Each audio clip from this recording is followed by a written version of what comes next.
Buenos días a todos. Hoy estamos ya cruzando nuestro último día, lo tendremos hoy, así que vamos a aprovecharlo muchísimo.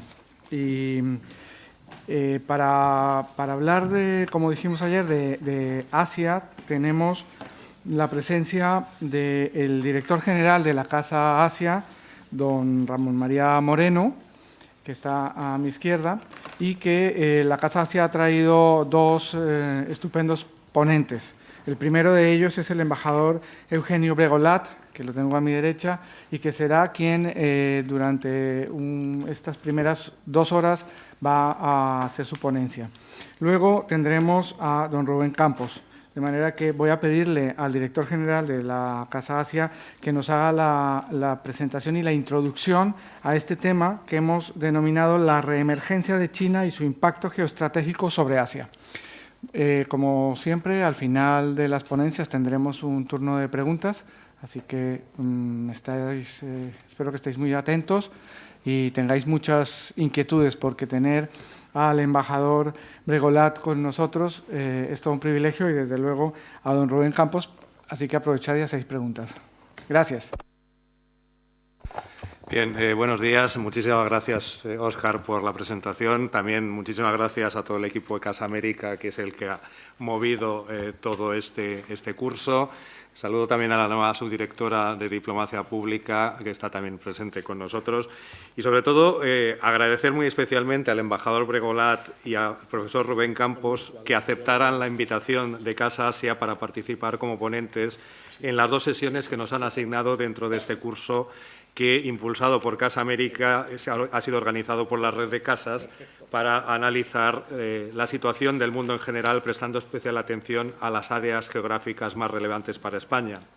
También felicito aquí al actual director general de Medios y Diplomacia Pública, antes director general de Casa América, Tomás Poveda, por lanzar esta iniciativa e incluirla en el marco de los prestigiosos cursos de verano de la Universidad Internacional Menéndez Pelayo.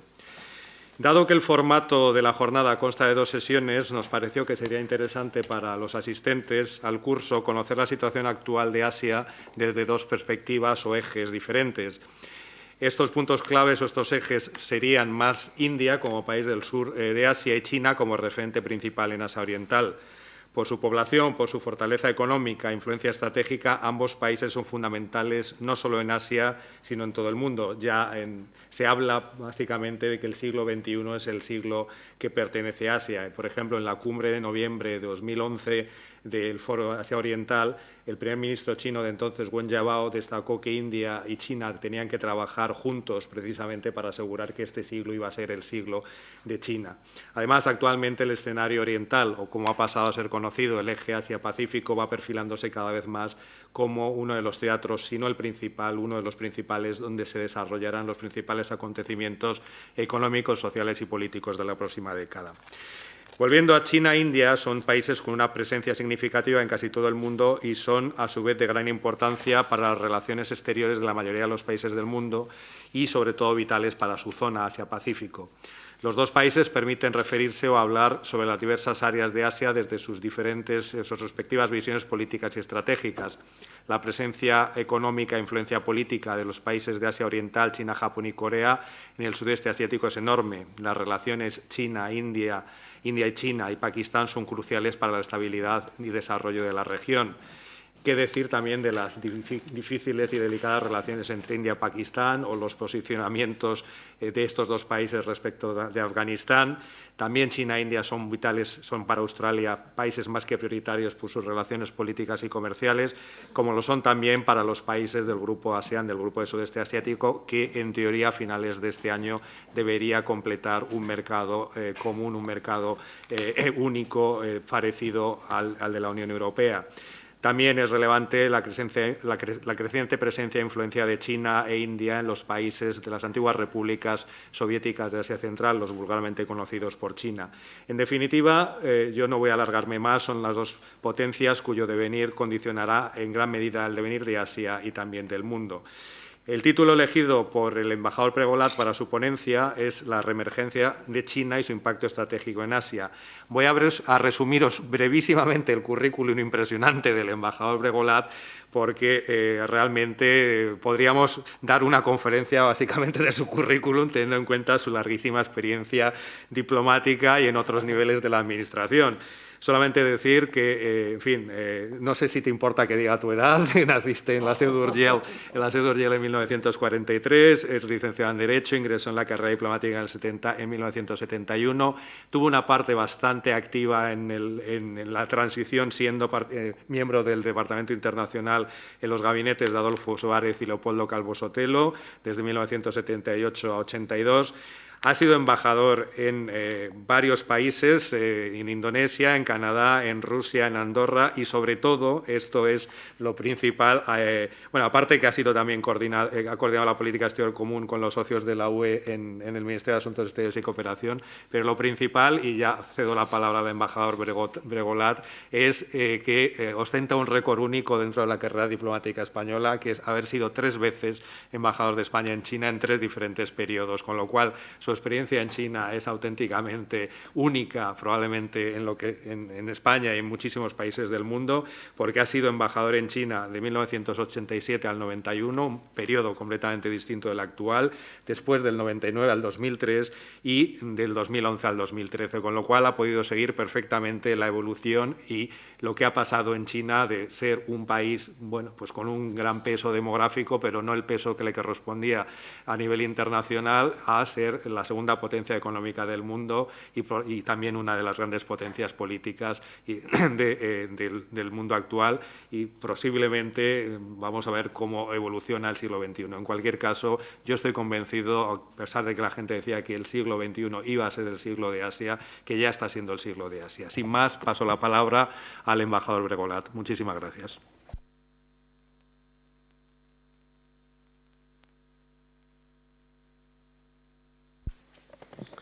Buenos días a todos. Gracias, Ramón, por estas tan cordiales palabras. Gracias, Óscar. Encantado de estar aquí. Siempre es grato venir a Santander. Es la segunda vez que vengo este verano. Me satisface mucho ver que las personas que están en torno a esta mesa sois gente joven. Realmente todo el tiempo que dediquéis a mirar hacia Asia, hacia China, es tiempo ganado. Aprended chino. Yo es el consejo que doy. Gente joven de vuestras edades, aprended chino. Yo voy a hablar, en efecto, como se ha dicho, de la reemergencia de China y su impacto económico, geoestratégico, global y sobre todo sobre el Asia. 40 años atrás, si todos los chinos se hubiesen muerto tal día a las 8:23 de la mañana, el mundo no se habría enterado. Hoy, pues no hace falta hablar, las primeras páginas de los periódicos de todo el mundo. Lo que pasa en Shanghái hoy tiene un impacto global semejante a lo que pasa en Nueva York. O sea, el mundo ha cambiado. En 30, 40 años estamos en otro mundo. Todo mi PowerPoint va a ser hoy este cuadro estadístico. Este cuadro aparecía en un artículo mío en Política Exterior. Yo publico desde hace 2 años y medio en todos los números de Política Exterior, para los que estéis interesados en el tema de China, una carta de China. En el próximo noviembre-diciembre va a salir mi interpretación de todo este lío que hay económico que hay ahora mismo en China. Y este salió hace como un par de años, se llamaba Increíble pero cierto, la velocidad del cambio. Bien, vamos a comentar entonces como punto de partida ese cuadro. Del año 78 al 2011, el PIB de China creció una media del 9,9%, o sea, redondeando, un 10% anual. Entre 2001 y 2011, o sea, en la década inmediatamente siguiente al ingreso de China en la OMC, creció una media del 10,7% al año. Luego, a partir del inicio de la crisis mundial, esto se vio frenado. El año 12 creció el 7,8%, el 13 ha estado 13 y 14, 7, 7,5%. Este año dice el Fondo Monetario que crecerá un 6,8% y el año que viene la previsión es un 6,3%. Es verdad que se ha producido un frenazo del crecimiento de China. Lo que los periódicos no dicen es lo que ahora voy a decir yo. Y es que el plan quinquenal que termina este año, el plan quinquenal que iba del 2011 al 2015, preveía un crecimiento del 7%. Es decir, no es que el crecimiento de 2 dígitos de China haya descendido, a pesar de los esfuerzos ingentes del gobierno chino para mantener el de 2 dígitos, sino que, sabiendo el gobierno chino que el crecimiento de 2 dígitos era imposible, lo querían bajar al 7%, y a pesar de todo la media de ese quinquenio ha estado por encima del 8%. O sea, el descenso ha sido no contra voluntad del gobierno, sino que el gobierno chino no ha podido bajarlo tanto como hubiese querido. ¿Por qué? Porque saben muy bien que el crecimiento de 2 dígitos fue milagroso, lo raro es que existiera y que se mantuviera tanto tiempo. Quieren un crecimiento más bajo, pero más sano y sostenible. Y, como sabéis, proclamaron el año pasado la nueva norma del 7%. Este año van a estar en un 6,8%, el año que viene, previsión del fondo, un 6,3%, o sea que la tendencia es a estar algo por debajo de esta media del 7%. Vamos a ver si contienen o no ese descenso, pero en todo caso un crecimiento del 6,8%, 6,3% el año que viene, pues la inmensa mayoría de los países del mundo lo vemos con una gran envidia y lo firmaríamos. El valor nominal del PIB de China, como se ve en el cuadro, los jóvenes tenéis buena vista, bueno, y sobre todo los que están más cerca de allí lo verán mejor que los que estáis más lejos. El PIB de China en valor nominal, el año 78, cuando empezaron los cambios, era de 0,14 billones de dólares, 140.000 millones de dólares. Bien, 0,14 el año 78 por 10 billones el año pasado, el año 14. Es decir, que se había multiplicado en valor nominal por 70. Por 70 en un periodo, por lo tanto, de 36 años. La renta per cápita pasó de poco más de $200 el año 78 a casi 8.000 en la actualidad. Cuidado, poco más de $200 en 1978 a casi 8.000 ahora. La gente de alguna edad de aquí, de esta mesa, que no somos tantos, recordamos cuando don Laureano López Rodó decía que aquello sería sobre el año 58, 50, cuando empezaba el plan de desarrollo primero, ¿no? Decía, primero lleguemos a los $1.000 per cápita y luego hablaremos de democracia. Es decir, que hemos visto este país cuando tenía $800, 900 per cápita. Para los españoles creo que podemos entender lo que está pasando en países como China, porque hemos visto aquí algo que los franceses o los ingleses han podido ver en mucha menor medida porque partían de un nivel de desarrollo mucho mayor.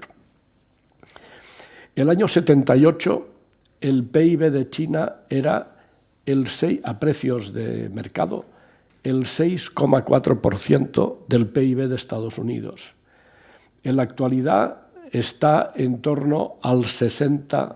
a precios de mercado y, como sabéis, en paridad poder adquisitivo, el año pasado el PIB de China ya superó al de Estados Unidos.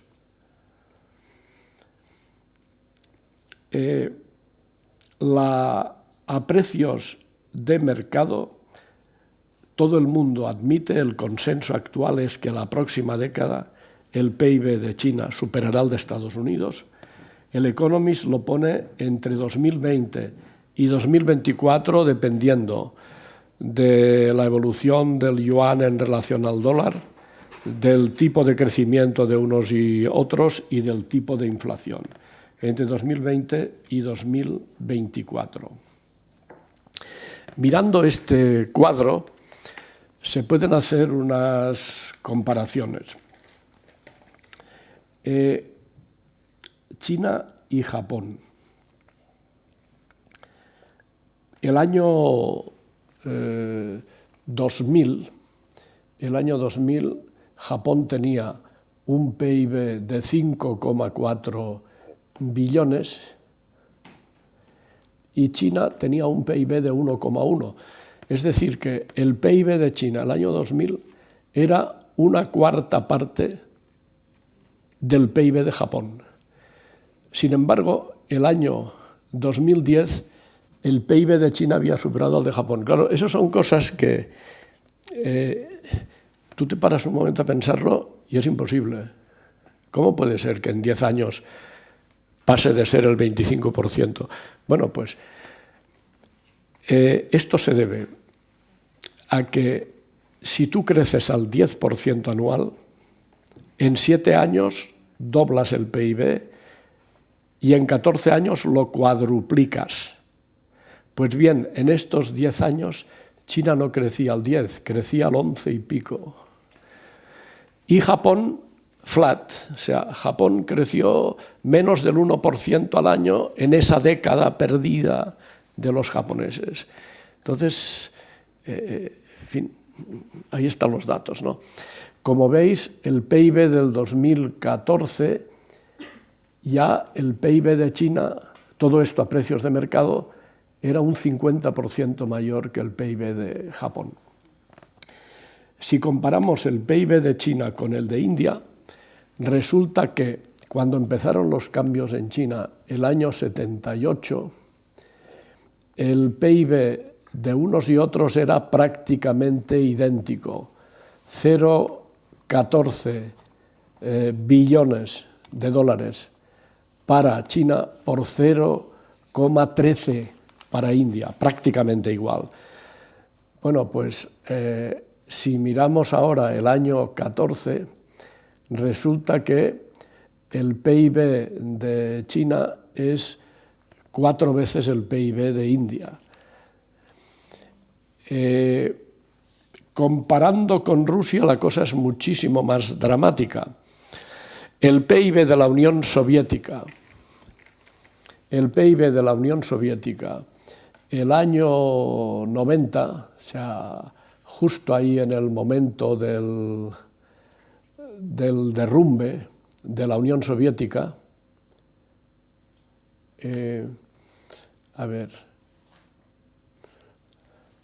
vamos a contemplar primero el año 78, cuando empezaron los cambios en China.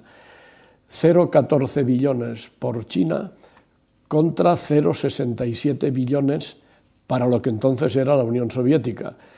Es decir, 5 veces mayor el PIB soviético que el PIB chino el año 78.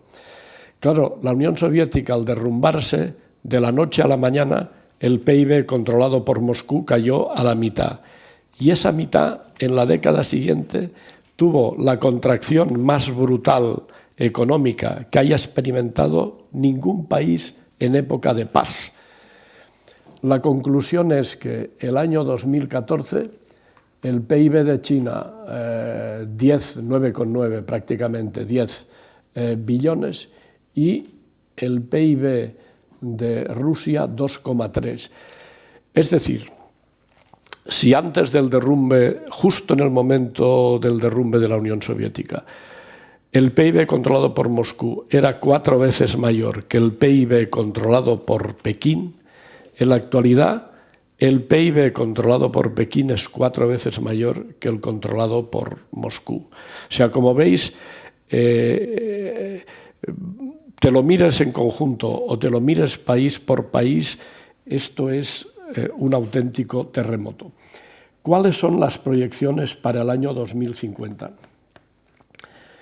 Las previsiones de los americanos a precios de mercado, Pricewaterhouse estima que el año 2050 el PIB de China será un 35% mayor que el PIB de Estados Unidos a precios de mercado y que en paridad poder adquisitivo será un 57% mayor. Y Goldman Sachs hace una previsión todavía más tremenda, que es que el año 2050 a precios de mercado el PIB de China será de 70 billones de dólares y el PIB de Estados Unidos 40. Es decir, prácticamente el doble. Claro, lo que esto significa en términos de poder mundial, ¿verdad? En definitiva, a largo plazo todo depende del volumen del PIB. Estados Unidos, ahí alrededor de 1880, tuvo un PIB que era ya mayor que el de Inglaterra.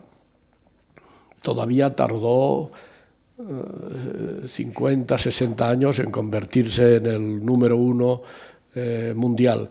Pero realmente el volumen del PIB a largo plazo es el que determina el poder tecnológico, el poder militar, es el que lo determina todo. Entonces, en definitiva, como veis, el resumen de este cuadro podría ser que las placas tectónicas de la geoeconomía, de la geopolítica mundial, pues han entrado en shock y se ven sacudidas de una manera fantástica. El crecimiento de China en 40 años ha cambiado el mundo en el que vivimos. Si los americanos, cuando dieron el famoso viaje de Nixon y Kissinger, tendieron la mano a los chinos porque les necesitaban contra la Unión Soviética, entonces hubiesen podido anticipar todo esto. Si ahora pudieran rebobinar, ¿de qué les iban a abrir los mercados, las universidades, el grifo de los créditos? Pero bueno, también si pudieran rebobinar, ¿de qué habrían apoyado a Bin Laden contra los soviéticos en Afganistán? ¿O de qué habrían apoyado a Saddam Hussein contra los ayatolás? O sea, bueno, uno anda ciego por la vida y se cree que resuelve un problema y está creando otro mucho mayor, pero esto en la vida de los pueblos y en la vida de las personas es así. Bien, este es el capítulo introductorio, la base de todo lo demás. Voy a pasar ahora a lo siguiente. Por supuesto, por debajo de esta alfombra hay mucha dinamita acumulada. Está claro que tiene China muchos y muy graves problemas. Son conocidos básicamente. Envejecimiento de la población, un problema ecológico brutal, diferencias de renta entre individuos, grupos sociales, regiones cada vez mayores, un modelo económico obsoleto que en este momento están intentando cambiar y ahí es donde tienen una tremenda batalla. En fin, hay una cantidad de problemas muy serios y muy grandes. Los chinos son los primeros que lo saben. El año 2007, el entonces primer ministro Wen Jiabao dijo aquello que se ha repetido tantas veces: China tiene un sistema económico descoordinado, descompensado, desequilibrado y a largo término inviable. Esto lo dijo Wen Jiabao en marzo de 2007, un año y medio antes de la quiebra de Lehman Brothers. Ya me gustaría a mí que un año y medio antes de la quiebra de Lehman Brothers nuestro presidente hubiese dicho qué lío inmobiliario, qué burbuja tenemos. O ya me hubiese gustado a mí que en aquel momento el presidente de Estados Unidos, que era el segundo Bush, o cualquier jefe de gobierno europeo, hubiese tenido la visión suficiente para decir dónde vamos con estos instrumentos financieros que nadie entiende, con estos apalancamientos imposibles, con estas hipotecas basura. Bueno, ¿os acordáis cuando la reina de Inglaterra fue a la London School of Economics un par de años después, su bolso, su sombrerito, y dijo, gentlemen, nobody saw it coming?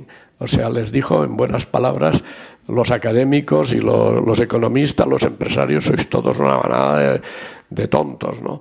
Yo recuerdo que hace unos años, esta última vez que estaba en China, un día comiendo en la embajada con un empresario que se llama Mark Puig, que ahora es el presidente del grupo Puig, o sea, todo eso, ¿no? Carolina Herrera, Gucci, no sé qué más, bueno, que es un economista y es un tío que me pareció muy espabilado. Dijo, no, si los economistas no sabemos nada, o sea, nadie sabe nada. O sea, en definitiva, el bueno de Greenspan diciendo, no, me he equivocado en mi pronóstico de la naturaleza humana, una cosa tan primaria. Yo pensaba que el interés de los banqueros era en mantener su propio... No, pues no, la codicia, en fin, la locura desbordada. Bien. Entonces, en definitiva, que los chinos son muy conscientes de que tienen grandes debilidades en su sistema económico. Aprovecho para decir que desde el inicio de la crisis hasta hoy, la contribución de China al PIB global ha sido entre 1/3 y casi la mitad del crecimiento, y ahora están en cerca del 20%, han bajado algo. La señora Lagarde, el año 10, el año 11, dijo, no quiero ni imaginarme dónde estaría la economía mundial sin el paquete de estímulo de China. Claro, al ser la contribución de China al crecimiento global tan grande, en el momento que China está bajando su crecimiento, y esto, como he dicho, es intencional, el gobierno quiere que pase. Claro, los vendedores de materias primas pues venden mucho menos. Las inversiones chinas al exterior siguen siendo grandes, pero pueden bajar. Es decir, el grado de conexión de China con la economía mundial es tan tremendo que en el momento que está pasando eso, pues vemos que está temblando toda la economía mundial, ¿no?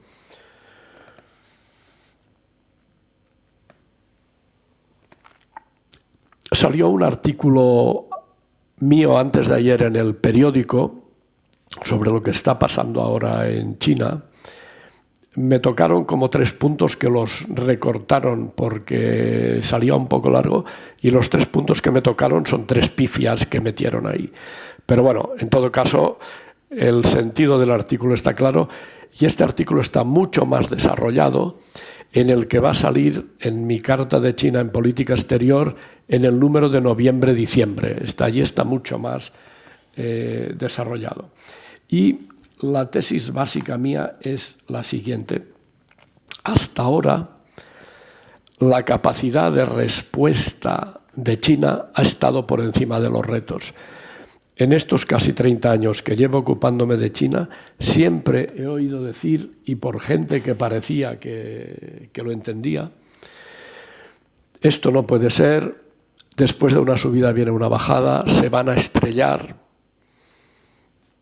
Bueno, de momento los que nos hemos estrellado somos Europa y Estados Unidos. Estos ya nos hemos estrellado. Claro que China puede estrellarse, sin duda, ¿quién lo duda? Pero yo les he visto una y otra vez superando los pronósticos de un inminente derrumbamiento de la economía china. Por ejemplo, cuando hace unas décadas se decía que tenían un sistema bancario técnicamente quebrado, sanearon el sistema bancario, que tenían unas empresas públicas ruinosas, sanearon la empresa pública. Por ejemplo, entre el año 95 y 2005, el primer ministro entonces, Zhu Rongji, la mayor personalidad, a mi juicio, que ha producido China en estas décadas, después del mismísimo Deng Xiaoping, a quien considero el principal estadista del siglo XX, Zhu Rongji, entre el año 95 y el 2005, puso en la calle, para sanear las grandes empresas públicas, a 50 millones de trabajadores. No los dejaron tirados, les dieron subvenciones, reeducaron y recolocaron a los que pudieron. La India, que tiene una empresa pública todavía más ruinosa que China, no ha podido hacer este tipo de reformas porque los partidos de izquierdas de los sucesivos gobiernos de coalición, y ahora hay un gobierno monocolor con fuerza para hacerlo, pero desde fuera los sindicatos, etcétera, también le condicionan. Los partidos de izquierda de la coalición decían al presidente del gobierno: como usted toque la empresa pública, se hunde el gobierno. Y una empresa de más de 20 trabajadores necesita el permiso del sindicato para echar a uno solo. Es decir, el mecanismo democrático ata las manos del gobierno chino para hacer cosas que todo el mundo admite que tendría que hacer, pero que no puede hacer. En cambio, los chinos sí que pudieron hacer ese tipo de reformas tremendas, ¿no? Otro momento en que, es decir, que la empresa pública y las grandes empresas públicas hoy chinas, varias de ellas son las mayores del mundo, los grandes bancos, el ICBC, el Banco de la Construcción, el Petrochina, en fin, son las mayores empresas del mundo. Estas empresas todavía son deficientes, no son tan efectivas de largo como el sector privado, y es lo que ahora quieren los chinos cambiar, dar más juego al sector privado y a la inmensa capacidad empresarial del chino. Son todavía deficientes, pero ya no son ruinosas como eran, sino que las sanearon y ahora, bueno, gracias a sus monopolios, etcétera, muchas de ellas producen beneficios. Otro momento en que pareció que China se iba a estrellar fue, y que muchos lo preveían, fue cuando China entró en la Organización Mundial de Comercio, diciembre del año 2001. Entonces se decía: Zhu Rongji, el que he dicho antes, es muy valiente. Ha abierto la economía china más que ningún país en vías de desarrollo. Quiere que los que puedan nadar floten y los que no se hundan, de manera que los que sigan flotando puedan competir con las empresas extranjeras, primero en el mercado chino y después en todo el mundo. Esto es muy valiente por parte de Zhu Rongji. Pero China va a pagar un alto precio. Sectores enteros de su industria van a desaparecer. El primero, el sector del automóvil. ¿Qué vemos hoy? China, compitiendo dentro de China, que sabéis que es el principal mercado del automóvil del mundo, con todas las grandes multinacionales del automóvil, tiene un tercio del mercado que crece año a año en detrimento de los demás, está exportando más de 1 millón de coches, todavía no a Europa y a Estados Unidos o en cantidades muy pequeñas a esos sitios, pero está haciendo fábricas en Brasil, en África, en todos lados. Es decir que, bueno, estos son los hechos. Claro que China se puede estrellar, pero yo vengo oyendo tanto. Otro momento en que se preveía que China se iba a romper la crisma, el inicio de la crisis global. Los mercados europeos y americanos, se decía, van a dejar de absorber exportaciones chinas y ahí va a ser donde se la pegan. Bueno, pues resulta que la crisis la han superado tan alegremente. Toda la crisis puso de relieve que la dependencia de China de los mercados europeos y americanos era mucho menor de lo que se creía, porque esto avanza muy deprisa, que ya mercados en otros sitios eran para ellos mucho más importantes. Y en definitiva, como he dicho, no solo no se estrellaron, sino que han contribuido al crecimiento del PIB entre 1/3 y de 1/3 para arriba de lo que ha sido el crecimiento del mundo desde que se inició la crisis. Bueno, entonces, resumiendo esto, a mi modo de ver, la gran cuestión es la siguiente.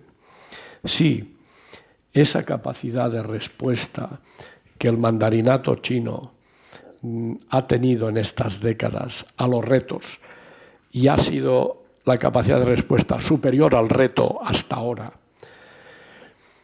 si en el futuro eso seguirá o no seguirá siendo así. La economía china, evidentemente, y gracias a su propio éxito, es cada vez más compleja y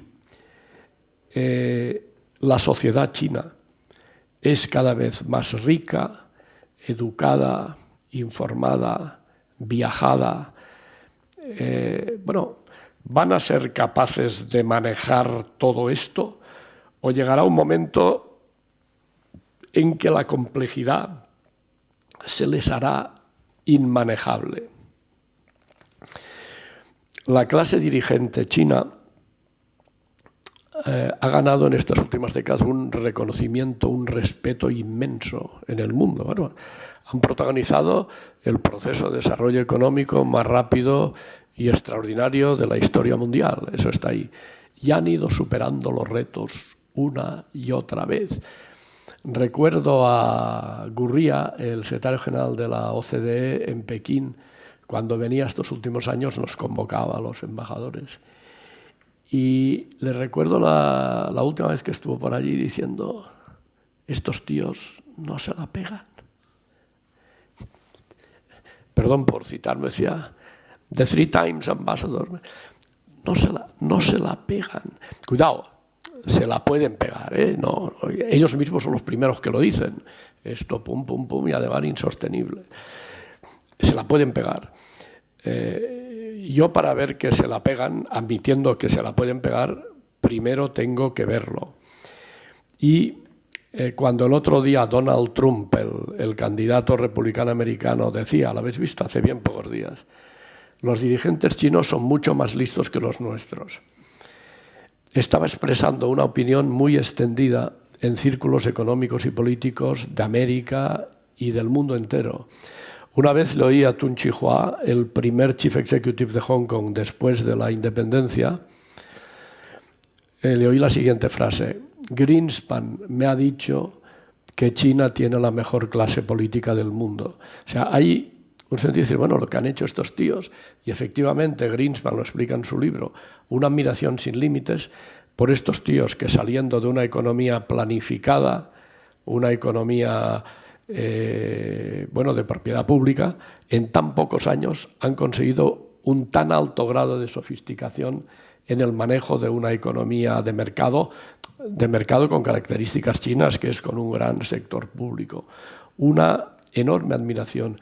Bueno, los chinos ahora, con el reto que tienen delante, este reto de transformar el modelo establecido por Deng Xiaoping el año 78, que era un modelo basado en la exportación y en la inversión, modelo que hoy está agotado, y los chinos son los primeros que lo saben y lo reconocen, y que quieren transformar en un modelo basado en el consumo interno, que es muy bajo en China, en el aumento del sector servicios y en la innovación. Ese es un reto mucho mayor que todos los retos que China ha tenido hasta ahora. Esto es un gran reto. ¿Qué quieren hacer? Básicamente dar más juego, aparte de aumentar el consumo interno y el sector servicios, e ir de cabeza a una sociedad del conocimiento. Quieren dar más juego al sector privado, que, como he dicho, es más eficaz que el sector público. Y hay una contradicción, porque la doctrina oficial del partido sigue siendo que la propiedad pública tiene que ser predominante para que el sistema siga siendo socialista. ¿Qué quiere decir predominante? No el 51% de la propiedad pública, puesto que ahora lo que hay es aproximadamente 1/3 de la propiedad es las grandes empresas públicas, 2/3 ya son sector privado, empresas extranjeras, etc. Solo 1/3 es sector público. Entonces, lo que ahora quiere hacer el gobierno es dar más juego al sector privado, ¿cómo? Eliminando o reduciendo el poder de los monopolios, que las grandes empresas públicas tienen las siguientes ventajas básicas. Monopolio, consecución de crédito y suelo en condiciones muy favorables, pagar muy pocos impuestos, una escasa presión fiscal sobre ellas. Entonces ahora el gobierno chino quiere cambiar todo eso. Y las grandes empresas públicas que tienen un poder inmenso se oponen. Xi Jinping, el jefe del partido, lo ha dicho expresamente, hay que someter los intereses privados o los intereses de las grandes empresas públicas al interés público. Li Keqiang, el primer ministro, dijo: el agua cada vez es más profunda, pero no hay más remedio que meterse en ella y hay que dominar los intereses creados. Hace como unos 10 días, menos de 2 semanas, la televisión central china, naturalmente dominada por el partido Estado, dijo: la gran mayoría de la gente no se puede hacer idea de la fiereza de la resistencia a los cambios. Es decir, tienen ahí una batalla tremenda. Lo de la bolsa y lo de la depreciación del yuan son anécdotas. La verdadera cuestión de fondo es esta. Y cuando se dice Xi Jinping está haciendo una concentración de poder que no había tenido nadie desde Deng Xiaoping, bueno, pues hay que entenderlo en clave de la lucha contra la corrupción y la lucha contra las grandes empresas públicas para dar mayor valor al mercado, mayor juego al mercado. Necesitará todo el poder que está acumulando y mucho más para poder hacer frente a esta batalla que tiene delante. Y necesitará no solo una voluntad política de hierro, sino una capacidad para diseñar los cambios económicos. Es decir, han ganado una gran fama los dirigentes chinos, pues en los próximos tiempos se les va a poner a prueba y tendrán ocasión de demostrar si su verdad está a la altura de su fama o si ya los problemas están siendo tan enormes que no pueden con ellos. Ese es la gran cuestión de fondo. Bien, paso a hablar un poco de lo que es el poder global de China y su impacto sobre todo en Asia.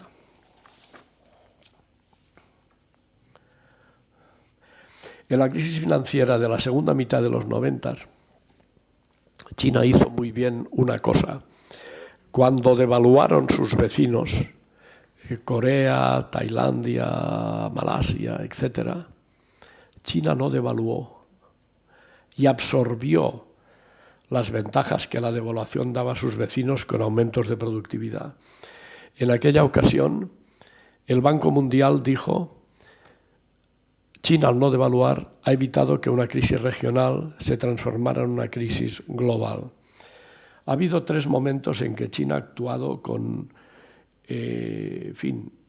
un gran sentido solidario, que han sido la crisis asiática 97-98, la crisis global, inicio de la crisis global con el paquete de estímulo chino, que le permitió contribuir de 1/3 para arriba al crecimiento mundial desde entonces y que provocó esa frase de Lagarde: no quiero ni pensar dónde estaría la economía mundial sin el paquete de China. Y un tercer momento en que China está actuando de forma solidaria es la creación del Banco Asiático de Inversiones. Bueno, estas actuaciones, que son solidarias, que son, en fin, benévolas, no son siempre benevolencia pura. Es como cuando Estados Unidos con el Plan Marshall. No hay duda que el Plan Marshall fue un acto de benevolencia de América hacia Europa. Pero por detrás de esta benevolencia había, como siempre, consideraciones políticas. La consideración de vamos a ayudar a evitar que Europa se nos haga comunista, la Europa del año 45, y vamos a hacer que Europa recupere su poder de compra para que nosotros podamos vender y la economía mundial vuelva a entrar en unos círculos virtuosos. Bueno, entonces, con eso quiero decir que en política internacional, incluso cuando uno es bondadoso, pues siempre hay unos second thoughts. Bueno. ¿Qué consiguió China con esa actuación benévola en el momento de la crisis asiática del año 97-98? Pues muy sencillo. Se ganó la buena voluntad de los países de la zona y gracias a esto pudo llegar al acuerdo sobre la zona de libre comercio China-ASEAN. Acuerdo firmado en 2002 y que entró en vigor el año 2010. La última década, entre 2004 y 2014, Estados Unidos pasó de ser el principal socio comercial de la ASEAN a ser su cuarto socio, superado por China, la Unión Europea y Japón. Del 20% del comercio, de representar el 20% del comercio de la ASEAN, el comercio ASEAN-Estados Unidos, el año 4, pasó a significar el 8% el año 14, del 20 al 8. El comercio China-ASEAN en cifras ha sido el siguiente. El año 2000, 32.000 millones de dólares. El año 2014, 350.000. Ese año 2014, el comercio ASEAN-China era 206.000 millones. Y el comercio China-ASEAN, como digo, 350.000. Está calculado que el comercio China-ASEAN, al ritmo que lleva, pase a ser el año 2020 de 1 billón de dólares.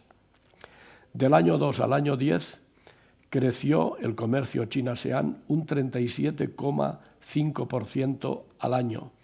Las importaciones chinas crecieron un 45% y las exportaciones chinas un 30%. Es decir, que el déficit chino en este periodo creció de manera exponencial y se multiplicó por 30. O sea que China al ASEAN le está comprando mucho más de lo que le vende. Desde el año 2000, el aumento de la exportación de China a casi todos los países asiáticos, por lo tanto, ha sido mucho mayor, ha sido que la exportación a Estados Unidos. Es decir, la exportación de los países asiáticos a China mayor que lo que exportan a Estados Unidos y creciendo la diferencia. China es el principal socio comercial de la ASEAN y de casi todos sus países miembros, y la ASEAN es el cuarto socio comercial de China después de la Unión Europea, Estados Unidos y Japón. El sudeste de Asia ya es un bloque renminbi, un bloque yuan.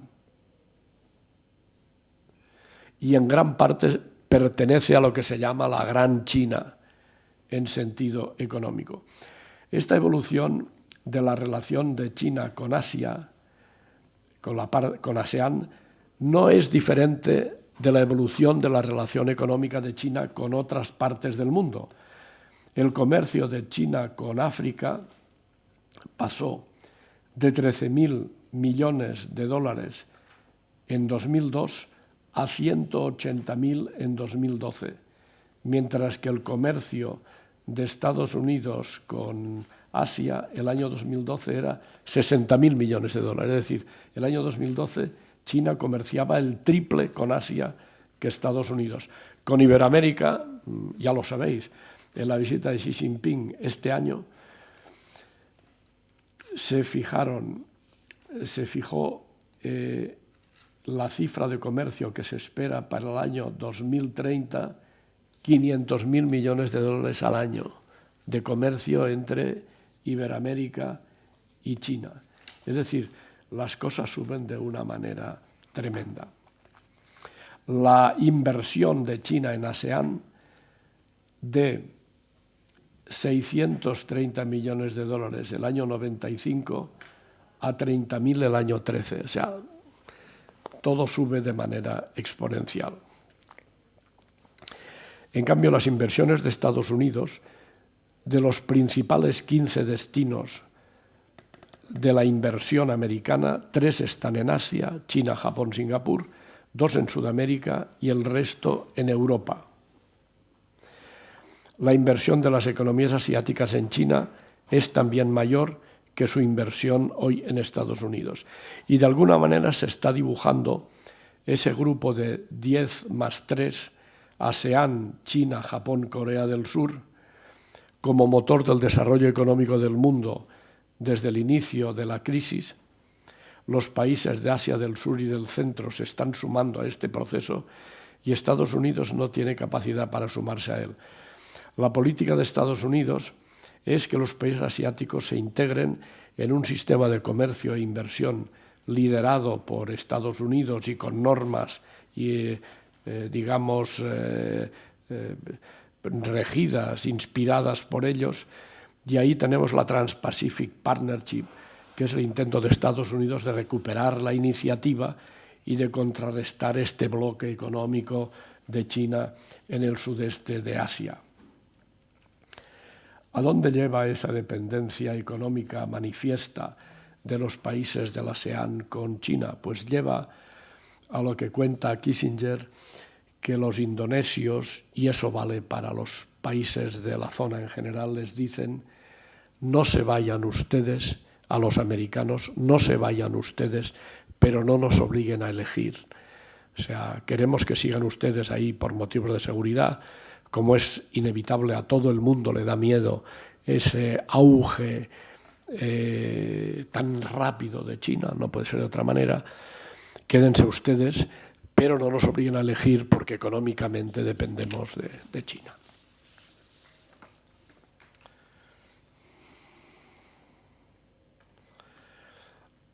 ¿Qué está pasando en el mar del sur de China?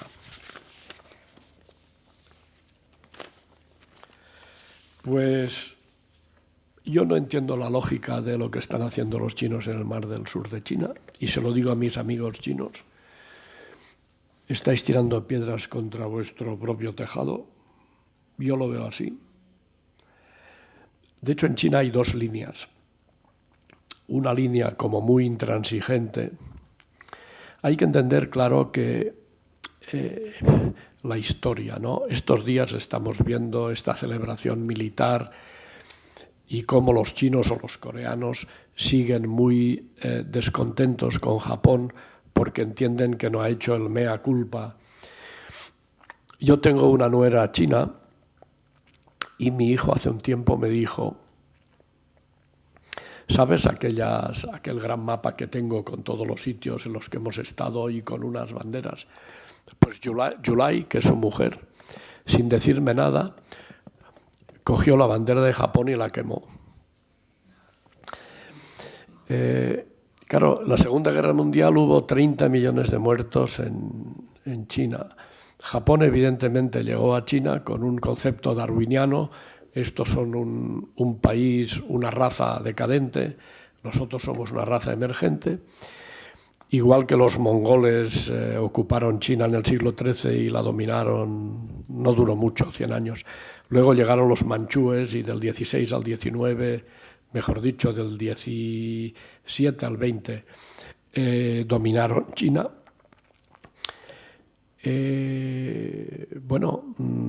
Ahora llega Japón, va a conquistar China y durante 1000 años habrá un imperio japonés y los chinos serán pues esclavos, ¿no?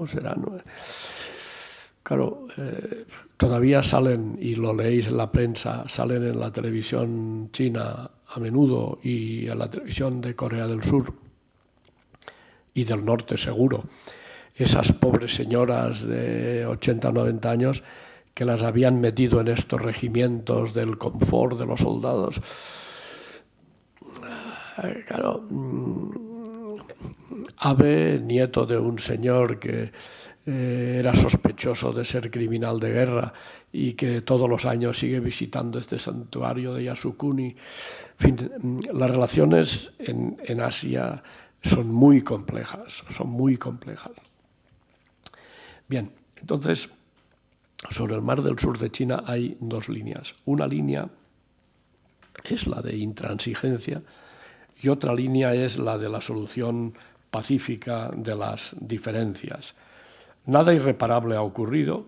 Xi Jinping, en la reunión de APEC en Pekín en noviembre pasado, volvió a decir que la cooperación favorece a todos, que China quiere resolver los diferendos de forma negociada, que la política de vecindad debe basarse en la amistad, el beneficio mutuo, la inclusividad. Li Keqiang, el primer ministro, en Davos este año, volvió a decir solución pacífica de los conflictos regionales, China comprometida con el desarrollo pacífico y la estabilidad regional. China no tiene intención de competir con otras potencias para el predominio. En fin, es a raíz de esas declaraciones que China ha entendido que su posición en el mar del sur de China es contraproducente y ha corregido el ritmo, ¿o no? Bueno, el tiempo lo dirá, Es evidente que una gran potencia lo primero que busca es controlar su zona inmediata, su patio trasero. ¿Qué hicieron los americanos cuando apenas si empezaban a ser una potencia? Doctrina Monroe, 1824. América para los americanos, o sea, América para Estados Unidos, y aquí no entra nadie. Bueno, es natural que China en su zona inmediata o Rusia en las antiguas repúblicas soviéticas quieren tener pues una cierta capacidad de control, quieren tener una zona de influencia, cosa que Estados Unidos de momento no está dispuesto a admitir. Y bueno, ellos sí que la proclamaron y la han tenido muchos años en Sudamérica, ¿no? La Rand Corporation dice que el año 2020 Estados Unidos no podrán defender a Taiwán contra China. Algún tipo de acomodo tendrán que buscar. Aquí entramos en la relación de China-Estados Unidos, a la que inevitablemente hay que hacer referencia. En los últimos tiempos, algunos citan a Tucídides en la guerra del Peloponeso. El miedo de Esparta al crecimiento de Atenas hizo la guerra inevitable. Y se preguntan si esto tiene aplicación hoy día. El temor de Estados Unidos a la forma que China está ascendiendo. Claro, si tú te pones en los cuartos oscuros de Washington, la gente de la calle tenemos ese tipo de cosas, ¿no? Ellos deben tener mucha más información. Claro, tú ves que de ser el 6% de tu PIB, como he dicho, el año 78, ahora son el 60%. En paridad de poder adquisitivo ya te han adelantado y a precios de mercado te van a adelantar la década que viene y el año 2050 su PIB puede ser entre 1/3 superior al tuyo y casi el doble. Si del PIB deriva todo lo demás, a largo plazo, o sea, es posible que, y algunos sectores americanos lo están muy nerviosos. Entonces, lo que yo digo es que China debe superar el riesgo de paranoia mirando al futuro, de la misma manera que Estados Unidos debe superar el riesgo de paranoia mirando al futuro, de la misma manera que China debe superar el riesgo de paranoia mirando al pasado. Ese es el tema, ese es el tema, ¿no? Nietzsche decía que el exceso de memoria mata a los seres humanos, la obsesión con el pasado, la venganza, eso es fatal para el ser humano. Entonces, unos y otros deben hacer un gran esfuerzo, entiendo yo, de contención. Va efectivamente todo eso a llevar a un enfrentamiento militar entre China y Estados Unidos. Yo creo, saberlo nadie lo sabe, yo creo que hay una serie de factores inhibidores importantes, ¿no? Empezando por el arma nuclear. Si durante 50 años de conflicto Estados Unidos-Unión Soviética el arma nuclear en gran medida evitó un enfrentamiento directo, entiendo que eso sigue siendo válido en la relación entre China y Estados Unidos. La relación económica es muy estrecha, aunque eso no sea suficiente para evitar un conflicto. No hay enfrentamiento ideológico. China no quiere exportar su sistema de valores. Y aunque eso no esté tan claro del otro lado, Estados Unidos, por boca de Obama, en su primera intervención en la ONU el año 2009, dijo: la democracia no puede ser impuesta a otros países, la democracia tiene que salir del interior. O sea, Estados Unidos, aunque no esté tan claro, pero básicamente los ilustrados creen que eso del cambio de régimen no va. Y ya hemos visto qué pasa cuando se pretende exportar la democracia pues a Irak, no diga Afganistán, a Egipto, países medievales y tribales. El que gana la elección utiliza el poder para destrozar al enemigo, matarlo, destruirlo. Todo eso, la democracia es una flor muy delicada. Eso crece donde hay un gran desarrollo económico, cultural, grandes clases medias, una gran maduración de la población. Eso tú no lo puedes exportar, es evidente, ¿no? Bueno. Y unos y otros tienen retos internos importantes, y ambos y todos los demás tenemos desafíos comunes, pues el cambio climático, el terrorismo, la proliferación nuclear, lo que se quiera, a los que hay que atender de acuerdo. Y encima está la lección del siglo XX en Europa, ¿no? Cómo los europeos nos hemos destrozado unos a otros, cómo China ha perdido, Europa, los países europeos, han dejado de ser los que mandaban en el mundo. Y bueno, yo creo que esto es una lección que espero que China, que China y Estados Unidos no echen en saco roto. Kissinger, que está evidentemente entre los americanos que trabajan para un entendimiento con China, entre otras cosas porque, claro, si la relación China-Estados Unidos acabara mal, Nixon y Kissinger, digo yo, serían considerados los dos estadistas más ingenuos de la historia universal. Ir ahí a tender la mano al chinito, hombre, si la CIA hubiese sido una cosa clarividente, lo que habrían hecho es, cuando se murió Mao, inventar otro Mao para que China siguiera cazando mariposas durante 50 años, haciendo todo tipo de barbaridades y dándose palos a su propia cabeza, ¿no? Entonces, Kissinger dice que hay que basar la relación transpacífica en un concepto de destino común semejante a la base de la relación transatlántica después de la Segunda Guerra Mundial. Eso del destino común, aquí a los viejos del lugar nos recuerda frases españolas de otras épocas, ¿no? Él aboga por la creación de una comunidad del Pacífico con China y Estados Unidos metidos ahí. China, como sabéis, tiene la teoría del desarrollo pacífico. Xi Jinping habla de este nuevo concepto de relaciones internacionales que supere pues las históricas basadas en la fuerza.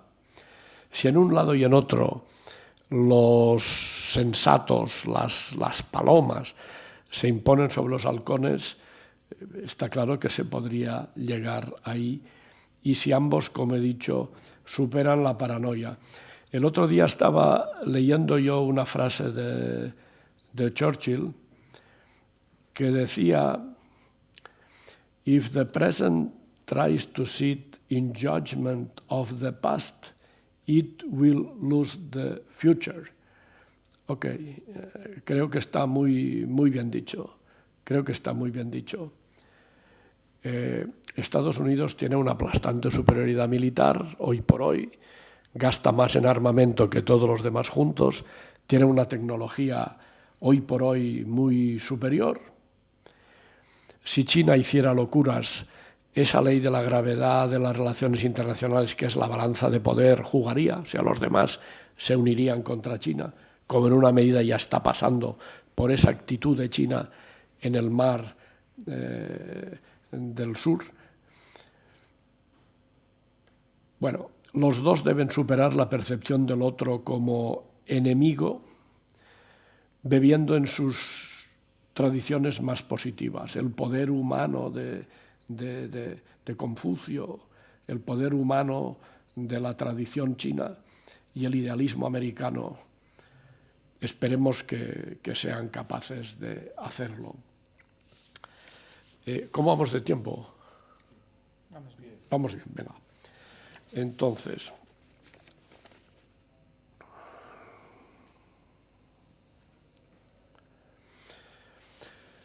la Trans-Pacific Partnership.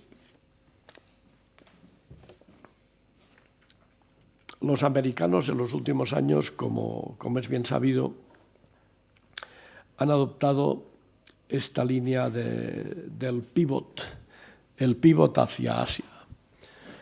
Es curioso que el pivot hacia Asia, o sea, volvamos la atención y volvamos nuestros medios, nuestro dispositivo militar y nuestros dispositivos económicos hacia Asia. Este pivot se predicaba sobre dos supuestos. El primero, que Oriente Medio estaba pacificado después de la retirada de Afganistán y de Irak. Ya no es necesario que América dedique una gran atención a todo eso.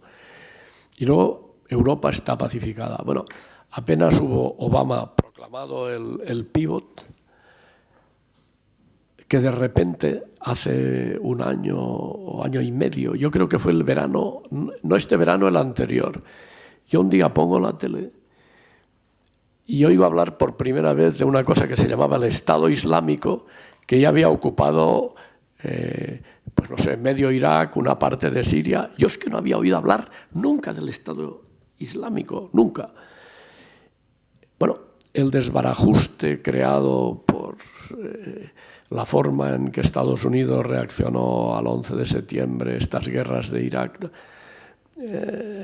Bueno, entonces, en definitiva, que apenas se acababa de proclamar el pivot y se vio que Oriente Medio sigue requiriendo que Estados Unidos siga dedicando mucho tiempo y muchos recursos a esta región.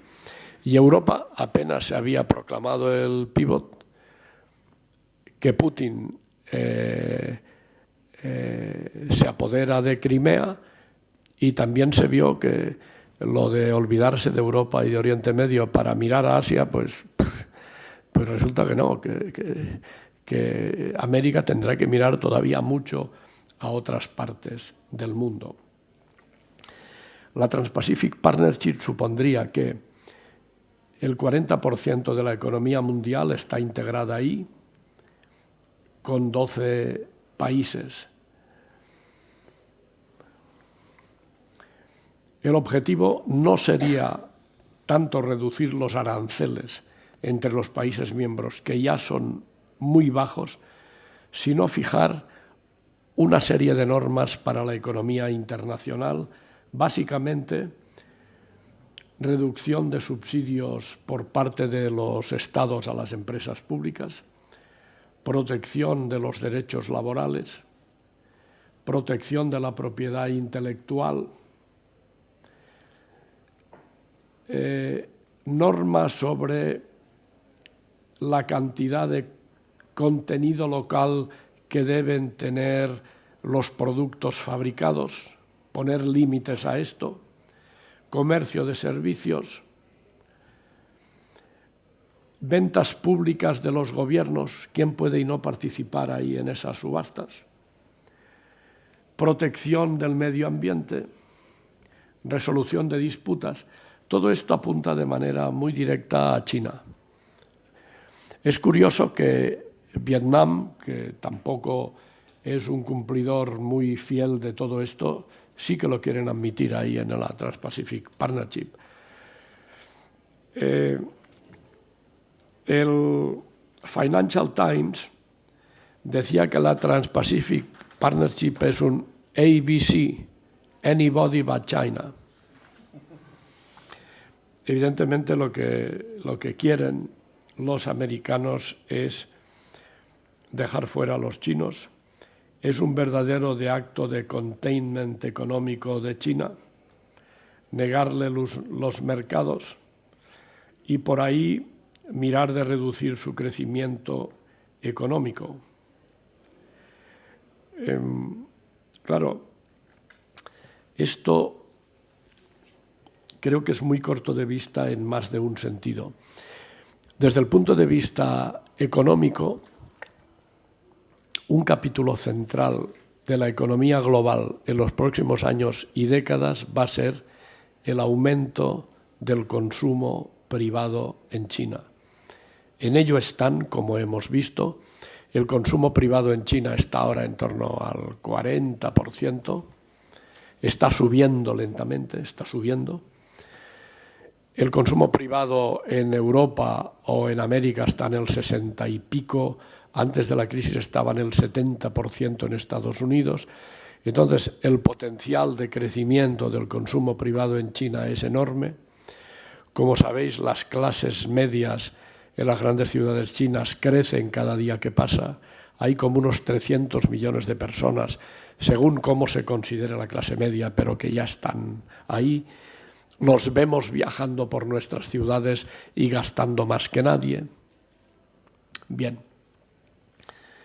Entonces, como que el crecimiento del consumo en China va a ser fundamental en las próximas décadas, ese consumo que hemos estado esperando, las empresas occidentales han estado esperando durante tanto tiempo en China, ya entrar en el mercado chino no va a ser fácil. Solo falta que les demos una excusa universal para excluirnos.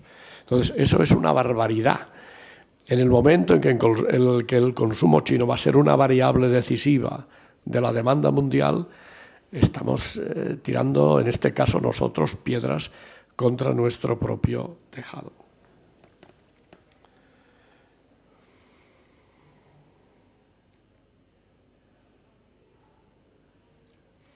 Por otra parte, es evidente que esto, la Trans-Pacific Partnership, es empujar el mundo hacia la vía de la confrontación.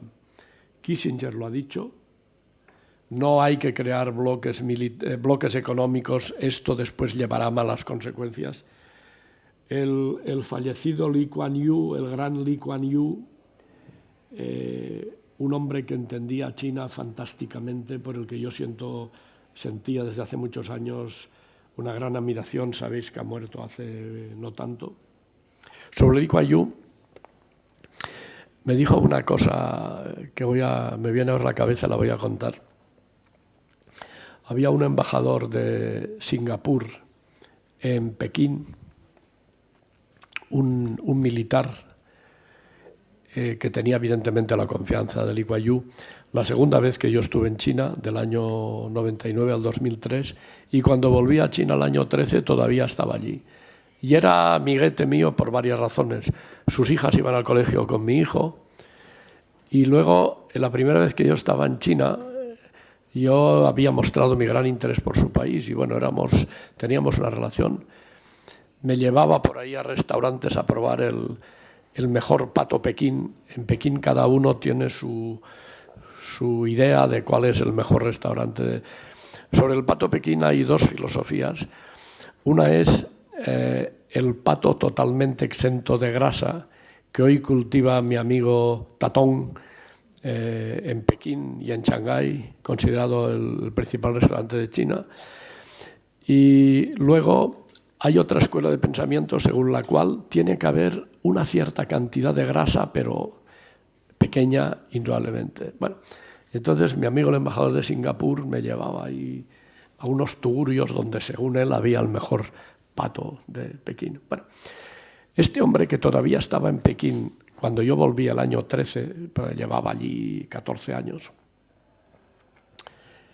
un día me dijo lo siguiente. Lee Kuan Yew, seguro que estáis familiarizados con su personalidad, el hombre que hizo Singapur, que era una ciénaga el año 45, y hoy es con gran probabilidad el país mejor gobernado del mundo. Los ministros del gobierno ganan $2 millones al año y el primer ministro gana, que hoy es el hijo de Lee Kuan Yew, ganan 3 o 4 millones de dólares. Naturalmente no hay corrupción.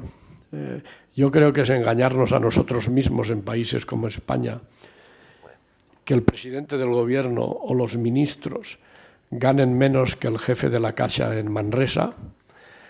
Esto necesariamente no puede. Un ministro del gobierno tendría que ganar lo que gana un ejecutivo un alto ejecutivo de una de las principales empresas del país. Y lo que no sea eso es engañarnos a nosotros mismos. Bueno, entonces, este hombre, el embajador, un día me dijo lo que yo casi creo que es lo más interesante que oí en los 2 años que permanecí en China la segunda vez. Me dijo, Lee Kuan Yew tiene un altísimo concepto de sí mismo, ¿cómo no lo va a tener? El gurú mundial, los presidentes de Estados Unidos, Kissinger, Margaret Thatcher, Helmut Schmidt, todo el mundo va a preguntarle, es el gran oráculo sobre China. A Nixon le dijo, y lo cuenta Nixon en un libro de memoria suyo, a Nixon le dijo por ahí, por los años 60, el gran Lee Kuan Yew, que por algo es un chino, y Singapur es un país 70% chino, el mandarinato, el buen gobierno. Nixon cuenta que en época tan temprana como los 60, en vida de Mao todavía, Lee Kuan Yew le dijo, Mao ha pintado sobre mosaico, van a venir las lluvias y no va a quedar nada. Mao no puede competir con 25 siglos de confucianismo. Eso lo dijo en los años 60.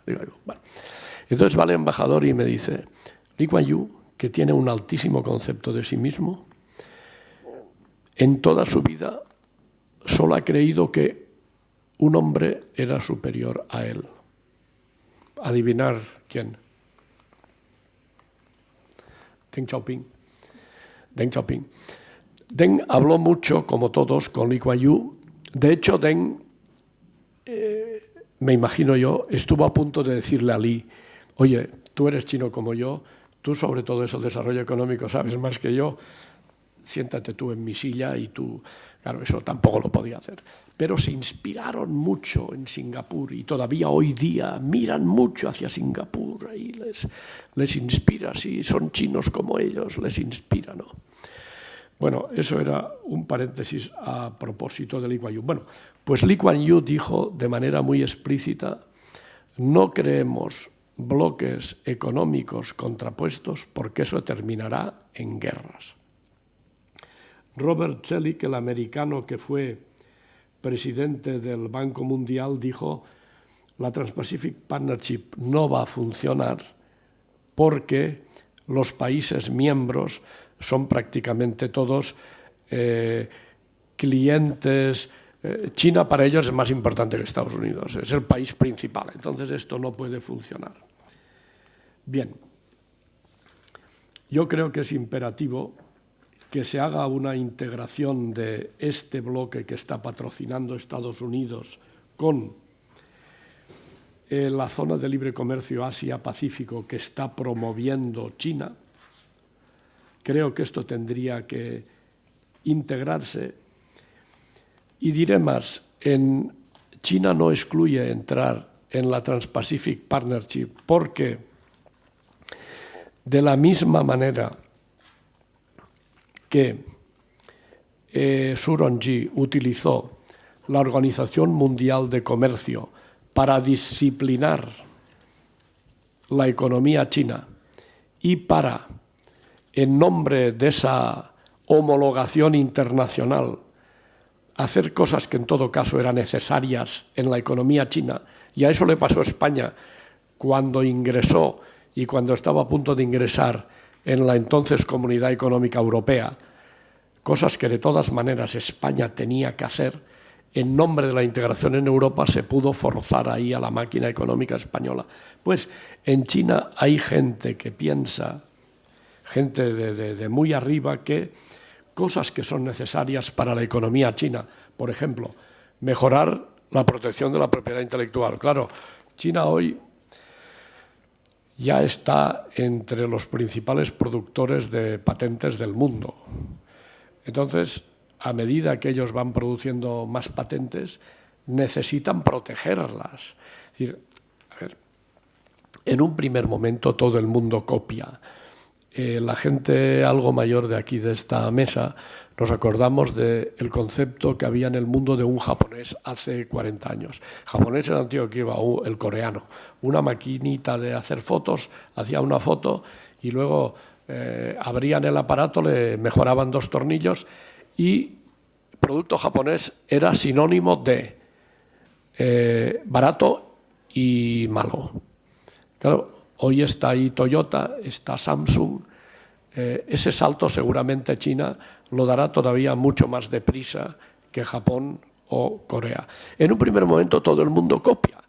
En la segunda mitad del 19, los ingleses se quejaban amargamente de que en América les copiaban toda su tecnología. O sea, cuando uno empieza, copia y luego pues va desarrollando su propia tecnología y la cosa. Bueno, entonces, hoy China necesita proteger mucho más la propiedad intelectual.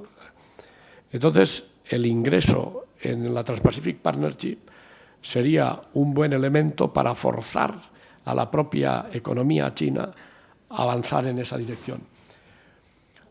Lo mismo digo de una mayor protección de derechos laborales o de la reducción de subsidios a las empresas públicas, que, como he dicho, es la batalla en la que ahora están empeñados, a ahormar a la gran empresa pública para dar más juego al sector privado y para liberar la capacidad empresarial del chino. No hay semana que yo no cite en algún lado lo que voy a citar ahora, lo menciono en mi libro. Llegaba yo de embajador a Canadá en el otoño del año 91. Acababa de salir de China. Hago la visita de cortesía, Ramón. La visita de cortesía es una cosa que hacemos los diplomáticos. Cuando llegamos a un sitio nos vamos a ver a los colegas. Hoy, desgraciadamente, esto está cayendo en desuso. Lo digo para los jovencitos que igual vayáis a dar en el ministerio. Hoy esto está cayendo en desuso pues porque la gente no tiene tiempo. ¡Craso error! La visita de cortesía, tú encontrarás a algunos colegas que han llegado hace 3 meses. Esos son tus estrictos contemporáneos en el puesto. Pero hay algunos que llevan allí 4 años o algunos 10 años.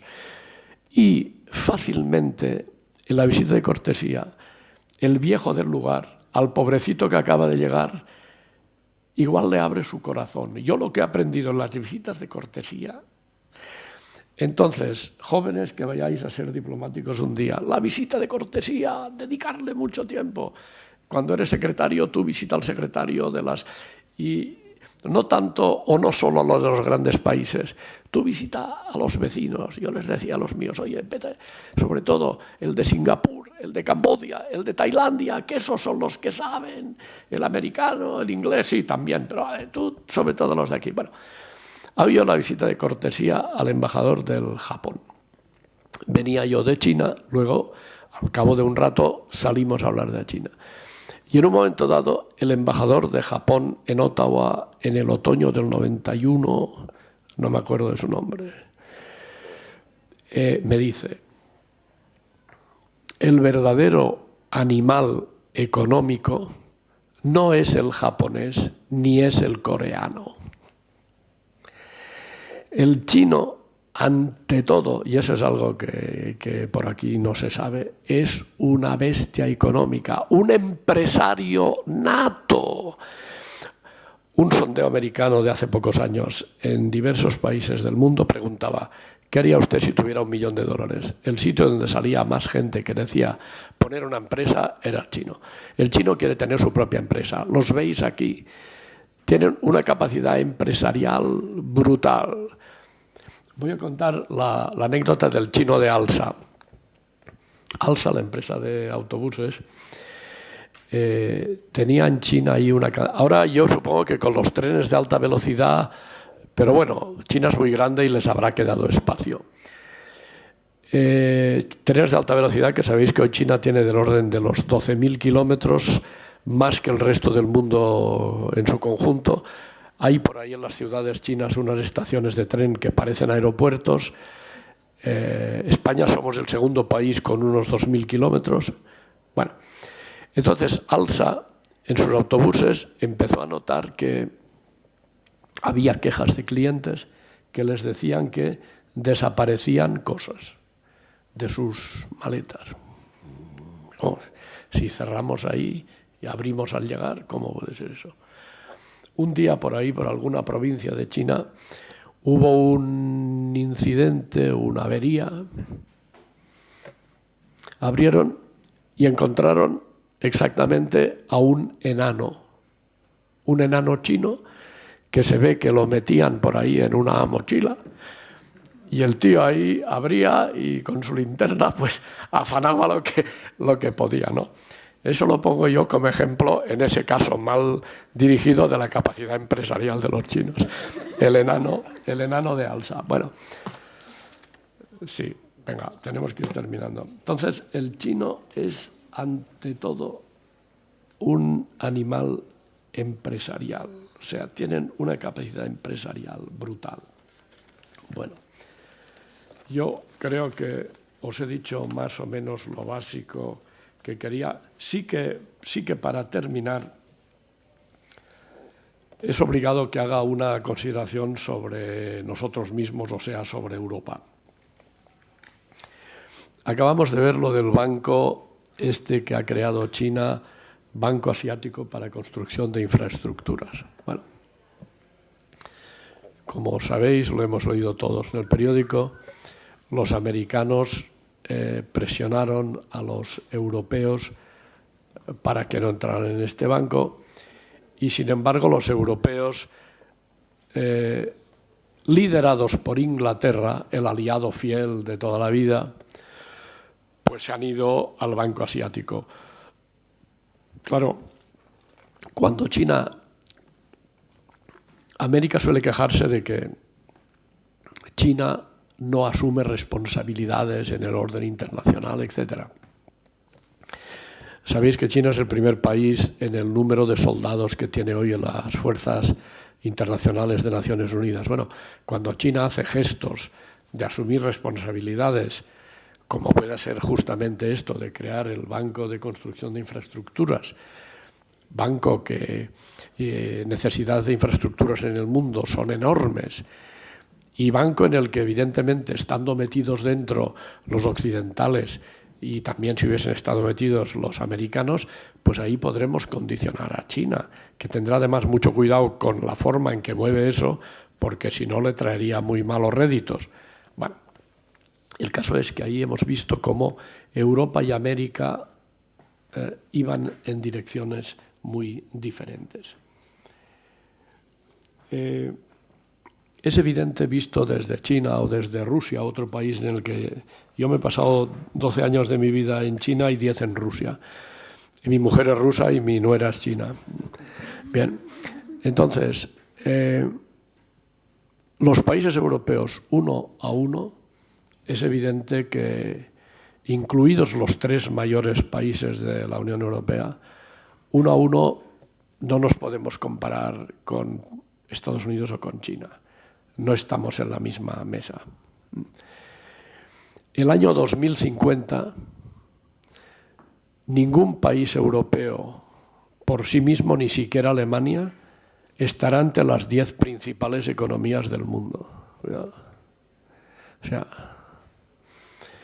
está claro que si los europeos sacamos la voluntad política para unirnos, para tener una verdadera política exterior y de seguridad, lo cual comporta inevitablemente la integración política, entonces sí que somos una gran potencia.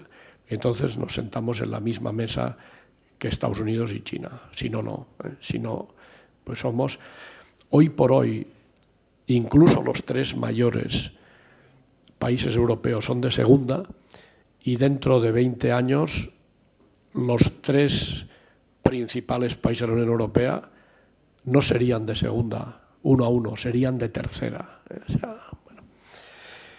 Yo me imagino que la necesidad económica por una parte, la evidencia de la gran emergencia de China por otra, nos va a obligar. El año pasado estaba yo con un grupo de gente de la Universidad de Lérida por China, el rector de la universidad, el alcalde de Lérida, algún gran empresario de allí,